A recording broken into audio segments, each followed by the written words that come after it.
We continue with our Women's History Month interview series, and this week we will talk with a woman who has just announced a career move and has done a great deal of work to help tell the stories of women in sports, particularly in women's hoops. Joining me in studio is the woman who founded and directed Slam's WSLAM Vertical and is now the director of women's basketball for Octagon, Camille Buxeda. Thank you. How are you doing? I'm good. How are you? I was going to ask. Good. It's been a busy week, lots of news coming out, and I've just been really excited to now the world know my tightly kept secret for the past few months. But yeah, really, really good. Thank you for having me. Oh, I'm glad you're here. Really glad to have you as the second guest here for the Women's History Month interview series, and congrats on the new role. We're going to get to that a bit later, but I think anytime founder comes after your name, it's pretty dope, right? You started WSLAM. What was the experience like founding WSLAM, which had such a profound impact on women's basketball, and just how proud of you of the work that you did with WSLAM? Yeah, so it was such a special opportunity because Slam magazine has been, especially in New York City, storied for what it's done in the terms of basketball as a whole, right? Since '94. And I felt that, you know, there was a missing piece in terms of what it does for the women's game and how, you know, Slam covers that game. And so getting the opportunity to one, even be approached for that role was an honor. And then two, once I got to kind of, you know, jumping in and really applying a lot of the things that I learned in my previous role at the WNBA, I was really excited to bring a vision to it, right? Cover the game of women's basketball through an artistic lens without the need to justify the greatness of the game. The game is great. It is what it is. You're either with it or you're not, you know? Right. And so that was the energy I really wanted to approach building WSLAM with. And it was such a special for almost 4 years. I can't believe all that we accomplished. I got hired to do a social media job. That was what the job was day one, right? I ended up becoming and building a brand that, you know, is going to forever live in the history of women's basketball. And I'm so proud of that opportunity. And I'm so excited to see where it goes. And as it continues to grow, as this game continues to grow, and as we see some of the best players in this game of basketball kind of continue to shine bright, especially on the women's front. Yeah, salute to you, because the work you did there was amazing. Like I said, anytime founder comes after your name, that's pretty cool, people. Like, that is pretty cool in terms of that. Now, in your career, you helped lead digital and social content at the WNBA. You also had a huge role in that with WSLAM. Do you feel social media is helping or has helped to grow the game of women's basketball? Yeah, I mean, I think it's huge when we talk about the building of brands nowadays. In the last 5 years, I would say, or maybe even a little bit more, 7, we've seen a huge explosion in the world of social media, in the world of technology. And now it allows players to take control and take ownership of what they build, you know, around themselves. And that ends up turning into, you know, more visibility across, you know, audiences. It turns into marketing dollars. It turns into deals, et cetera. So social media is just so key, I believe, in the growth of any league, of any sport, but especially women's basketball, because the visibility of these players, especially from high school into the pros, has not been there. Right. We didn't get a chance to see Diana Taurasi in high school because there weren't a lot of outlets covering her that weren't necessarily local. So I think that's what the world we're living in now. We're getting a chance to see a lot of these players and grow up with them. The same way that you look on the men's side, people grew up with LeBron and seeing LeBron since he was 16, right? So I think it's really changed the way that women are able to not only, you know, become visible to the audiences, but also take control and ownership over that. And building WSLAM and doing that at the WNBA was a great example of that, right? We were able to only build off of that ability to be able to storytell on a digital platform that anyone could access. So that's why, I mean, it's key, I believe, in terms of as we continue to grow this game, to have a lot of importance in that, but also be really intentional with it. I don't think it's just about let's get things up on social media. You have to be intentional, you have to be authentic, and you have to storytell. Have to do that today when you're growing your brand, any sport, that has to happen. Now, we talk about Slam and WSLAM, right? I think many hoops fans, they know when they think of it, they think about the iconic covers. I know I, as a fan of Slam magazine, had a lot of posters and covers up in my room growing up, and WSLAM had some great ones. Now, you were directly and heavily involved in these covers for WSLAM. There's so many we could talk about in your time there. Do you have a favorite one? What's your favorite one? Man, it's crazy because I, again, was hired on a social job. So like the magazine wasn't necessarily even a full part of what I was going to do. So when I found out you're going to get a chance to not only write, but also be a part of these iconic moments. Oh my God, that to me was like the dream come true, right? But it's hard to pick a favorite. It's like picking your favorite child. I will say, and in no particular order, there are three that really stand out to me. Okay, we got three, all right. Three that really stand out to me. I think one that was really special was getting a chance to put the first ever high school women's basketball player on the cover. Paige Beckers, now at UConn, about to enter her, crazy enough to say it, senior year. You know, that was a really special moment because I knew how historic and impactful that was for this game. Secondly, I would have to say my baby, my WSLAM Volume 1. That was the first ever 82-page magazine built all and around holistically women's basketball.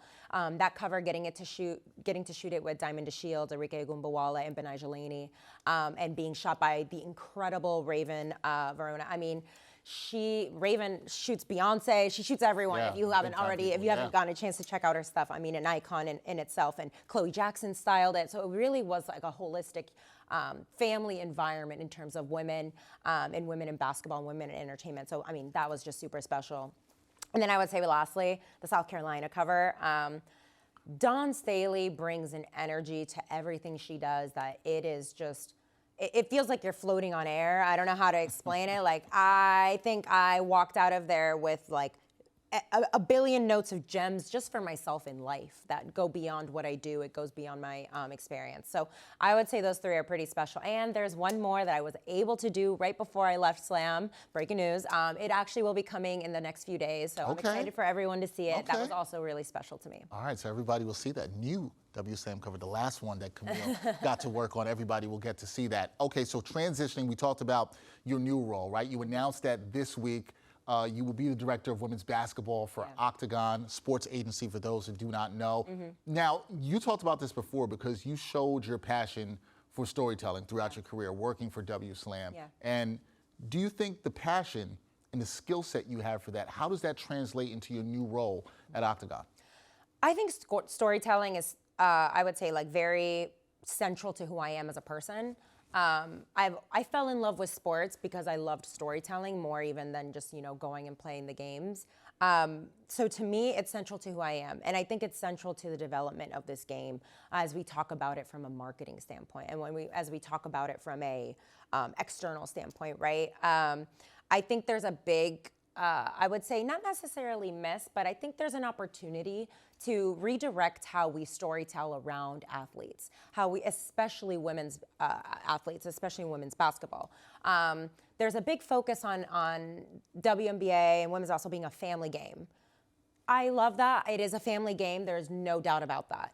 But I don't think that needs to be what we're directing this as, what we're marketing this as. I think there is a different way to approach this. You see the NBA and clearly you see families in the stands, but you don't necessarily see them marketing themselves as a family product because I think that excludes a big generation, including my own, right, in that 18 to 34 age range that, you know, we also have an opportunity to bring in as fans. It is cool to be at a WNBA game. It is cool to be a fan of women's basketball.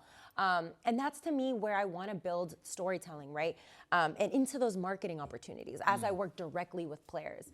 So that I think is one way. And then I think the other way is building these athletes' brands. So the clients I'll have the opportunity to sign and work with, I really want to work with them to build those identifiers of their brand and build around that, right? There are many ways that these women are impactful outside of their game, whether it's in business, whether it's in, I know some that are writers, some are like want to be producers, some want to be business owners. There's a lot to be done around that I feel like just hasn't necessarily been holistically explored. And I think, you know, my experience in storytelling is going to add value in that. And I think lastly, which is where I personally see myself really being able to apply my storytelling abilities is how do we get clients and a lot of these players involved in regular, docu-series features or, scripted film, scripted TV. We used to see the USA basketball team on Martin, right? We saw Dawn Staley, talking her stuff to Martin. It was great. And it was so authentic and integral to, I would say, like, what they were already doing. There was nothing new. But those are the opportunities I'd love to, kind of start gearing ourselves back into? What are those storytelling moments that exist that we can capitalize off in the entertainment space? So, I think my experience will be, very farly and far-reaching in the sense of like it can kind of be applied in different ways. And I think storytelling is central to everything that sports does these days. I absolutely agree with that. Storytelling is essential. I think for people to hear you say that and just how you're going from one different side of a career around women's basketball to another and how the things are applicable, and you could translate that. So hopefully people can get that from that. Now, part of your job in what you're doing now as the director of women's basketball at Octagon, Octagon has many big name clients, right? On the NBA side, they've got Steph, they've got Giannis. Now it's on you. You're going to be the one tasked to bring in the top female hoopers to the agency. So how excited are you for the challenge? And do you think your years around women's hoops has prepared you for this moment? Yeah, I mean, Steph, Giannis, two of the best. They also have Bam. And one thing that I don't think people talk about enough when it comes to Octagon is its history in women's sports as a whole. They also have Allie Raisin. They also have Simone Biles. They also have Trinity Rodman on the NWSL. They have a great impact in women's sports as a whole. And I think in difference to men's sports, women's sports works as a unit. You do see a combined collective of working together when it comes to soccer players and basketball players and softball players and gymnasts, because it's a collective. Sports is a microcosm of society. We were talking about this earlier. Sports is a microcosm of society. I'll say that again. And I say that again because the way the world views women's sports is the way the world views women. And I think that is something that it's a little bit of it's a reality check to almost like kind of, live. And so I think there is, power in these women working together to help grow the game. And that's honestly what I'm excited to do at Octagon, right? There is a power of Octagon. There's a power behind it in terms of who they have worked with on the women's front. And I'm excited to kind of bring that same energy to the basketball front and build, I would say, really strategically. I really want to take care of who I'm working with. I am a family first person. That's always how I'm going to approach this. And to me, it's like, who's going to be a part of this family and my family that I'll, get the opportunity to take care of. So while the pressure's there, I also think I'm going about it, very strategically and understanding that, we're building for a great future, a long future, a bigger picture than necessarily, the pressure to go sign everyone tomorrow. I think that's a little unrealistic. But, I'm excited to get to work. And I think, what Octagon has done in the women's sports space is going to be a big help in that. I'm confident you're going to do great in attracting all the top hoopers out there. I'm very confident about that for Camille. Now, Camille, I have to ask you this. Being that you are a women's basketball guru, we know that you are. I got to ask you two questions here. Okay. One, who wins the NCAA title for women's basketball this year? And two, who is going to win the 2023 WNBA title? Oh, man. Wow. You're asking on Selection Sunday. Yes, I am. And Selection Sunday. We love it. What I've loved about this NCAA season is that it feels like while there are obviously favorites, and I think some stand out more than the others, in anyone's game, it can be anyone's game come March. I feel like anyone could really, take away an upset and beat a team. And we've seen it in the conference tournaments from Pac-12 to the SEC, and beyond. And so in the ACC, we've seen a lot of upsets, right? I don't think right now there is anyone to beat but South Carolina. What I've loved about that program and watching them develop this year is how much team basketball they're playing. I think Aaliyah Boston has always had to do what she's always had to do, and now I feel like she can take a little step back. And it's funny because people talk about her stats, and I'm like, it's good that her stats are different. That means there is an added layer of team camaraderie and team basketball happening. So I think at the end of the day, South Carolina is the team to beat come March. Okay, South Carolina as the team to beat come March for the NCAA title. Okay, 2023 WNBA title. A lot of people talking about the New York Liberty here in NY. You've got some talk about the Las Vegas Aces as well, too.